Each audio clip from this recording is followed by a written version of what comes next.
at the end of the episode, we are celebrating three things all at once. Maybe not celebrating, but at least reflecting them, which is a potential betrothal, a marriage, a death, and a birth. Yeah. What would they have called the ceremony that, in evangelical tradition, we usually call it baby dedication. What was the ceremony that they're performing at the end of the episode? It would have been John's 8th day, correct? The circumcision. It's a Brit Milah. It's still called the Brit Milah, the circumcision, and then after that, the next thing would have been, which is when Jesus was, offered in the temple, was the Pidyon Haben, the redemption of the firstborn. It comes a little later. We figured we'd spare you the beheading and also the bris at the same time. Let's edit around those things. So anything else before we wrap up?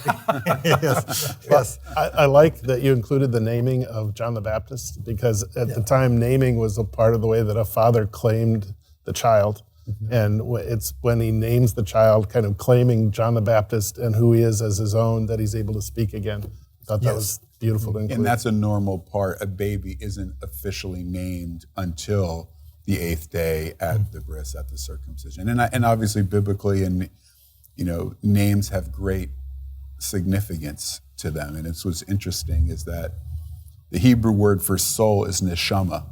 And the two middle letters of the word for soul is actually the word name in Hebrew, Shem. Mm-hmm. So the name, the Shem, is meant to reflect the neshama, the soul which God created, the purpose they're set into this world. And by not giving John the Baptist his own name, Zechariah is showing this submission to the Lord and the Lord's will for this child.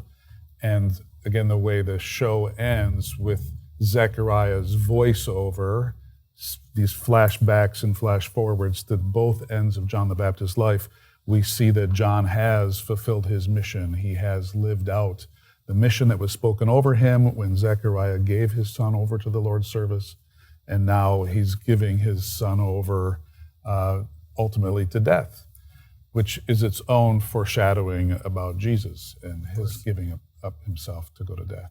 Hey there, it's Dallas, and if you enjoyed that conversation, it's actually an excerpt of a larger conversation covering the entire episode, and you can see the rest of it right now for free, exclusively in the Chosen app.